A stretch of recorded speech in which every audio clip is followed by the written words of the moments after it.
यह तन विष की बेलड़ी, गुरु अमृत के खान। शीश दिए जो गुरु मिले, तो भी सस्ता जान।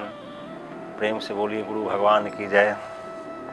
देवियों एवं सज्जनों, इस गुरु ज्ञान को आगे बढ़ाते हुए उस महाप्रभु के ज्ञान पर आप लोगों के समक्ष प्रकाश डालते हुए मैं आपके सामने उपस्थित हूँ।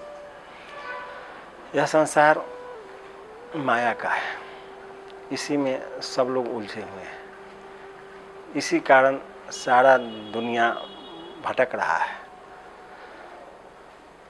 और भटकता ही रह जाएगा, इसलिए कि बहुत व्यापक है, बहुत बड़ा। जैसे दर्पण में मुख नहीं दिखता है पर होता है नहीं, और संसार में सुख दिखता है पर होता नहीं है। दर्पण में मुख और संसार में सुख होता नहीं है लेकिन दिखाई पड़ता है, भ्रम बस। जैसे रस्सी में सांप का भ्रम हो जाता है, उसी तरह से संसार में सुख का भ्रम हो जाता है, लेकिन सुख है नहीं। लेकिन माया इसी में उलझाए हुए है। यही जहाँ रासा वहाँ बासा, यही मन की तमाशा। ये मन की तमाशा है।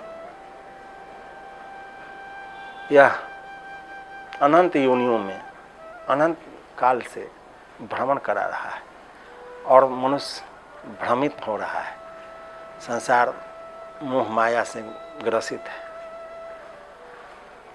तो सबसे बड़ी बात है कि इस ज्ञान को समझने के लिए आपको सर्वप्रथम अपने आप को जानना बहुत ज़रूरी है। बिना अपने जाने हुए कोई उपाय नहीं है। जब आप अपने आप को जानिएगा तभी आप सबको जान सकते हैं। तो नहाए धोए क्या होता है, जो मन मैल न जाए। मीन सदा जल में रहे, धोए बास न जाए। स्नान ध्यान कर लेने से तीर्थों में, संगम में, गंगा जी में, जमुना जी में कहीं स्नान कर लीजिए, और आपके मन का यदि मैल नहीं जा रहा है तो सब बेकार है, सब बेकार चला गया, कोई लाभ नहीं हुआ आपको। इसलिए कि जब तक मन का मैल नहीं जाएगा तो कोई लाभ नहीं है। जैसे मीन सदा जल में रहे, धोए बास न जाए। मछली दिन रात पानी में ही रहता है, लेकिन उसको कितना हो धो दीजिए फिर भी उसका महक नहीं जाता है। उसी प्रकार यदि मन का मैल नहीं गया तो सारे तीर्थ बीरथ सब बेकार चला गया। तीर्थ गए सो एक फल, संत मिले फल चार। सतगुरु मिले बहुरी फल, कहे कबीर विचार। तीर्थ जाने से एक फल अवश्य मिलता है, इसमें कोई संदेह नहीं है। तो तीर्थ गए सो एक फल, संत मिले फल चार। और संत मिल गए तो चार प्रकार के फल आपको मिल जाता है। अर्थ धर्म काम और मोक्ष के बारे में उपदेश करते हैं।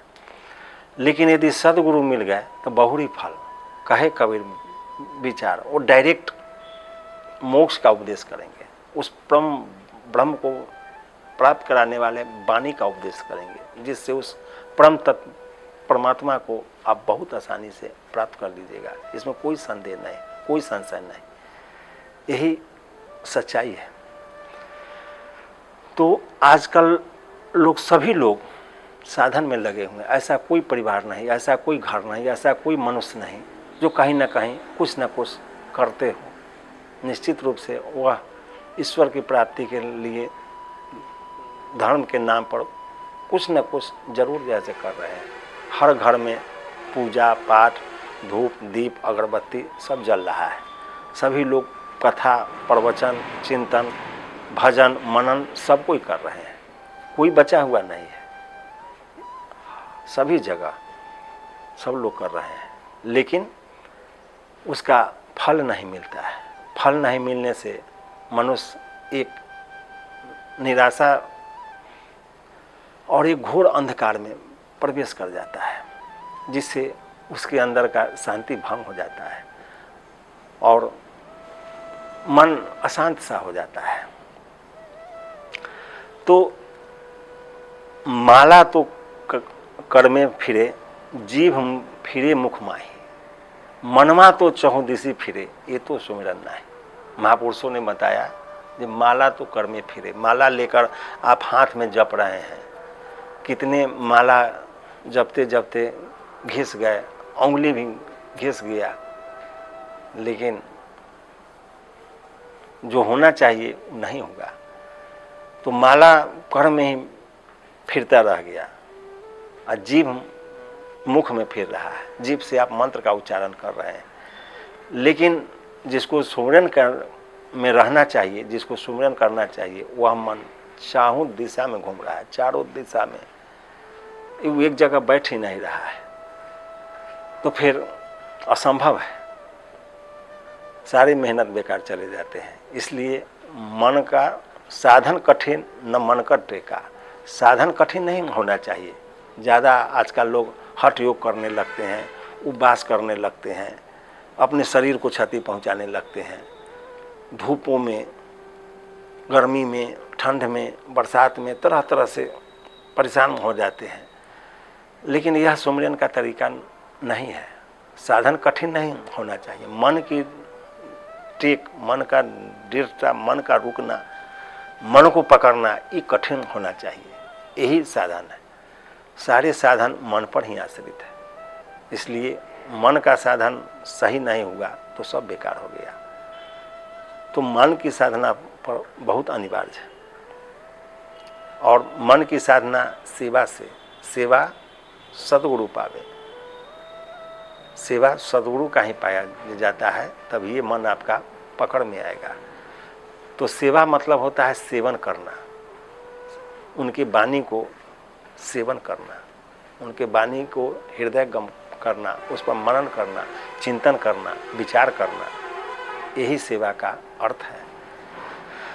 तो भरत जी ने रामायण में, रामचरितमानस में भरत जी बता रहे हैं, सिर भर जाओ उचित असमोरा, सबसे सेवक धर्म कठोरा। सिर के बल जाऊं उचित असमोरा, मतलब हमारे गुरु महापुरुष यदि कहीं पैर रख रहे हैं वहाँ हमको सिर रखना चाहिए। इसलिए कि जब सिर में जो भरा हुआ है, जब उनके चरणों में समर्पण कर दीजिएगा तब ही उसका लाभ आपको मिलेगा, नहीं तो कोई लाभ नहीं है। व्यर्थ के लकीर पीटना है। और सबसे कठिन अपने आप को त्याग करना है, अपने अंदर भरे हुए विकार को त्याग करना है, नहीं तो संभव नहीं है। इसी क्रम में उस गुरु का आशीर्वाद, कृपा तब मिलेगा जब आप इस बात को समझ पाइएगा। इस पर एक उदाहरण प्रस्तुत कर रहे हैं। एक बार भगवान बुद्ध अपने शिष्यों के साथ वाराणसी में टहल रहे थे, घाटों पर, काशी के मनोरम घाट पर बाबा विश्वनाथ की नगरी में भ्रमण कर रहे थे। काशी के नगर सेठ आए और उन्हें अपने यहाँ आने का और खाने का निमंत्रण दिया। तो भगवान बुद्ध ने अपने शिष्यों से पूछा कि कल कहीं का निमंत्रण है या अथवा नहीं।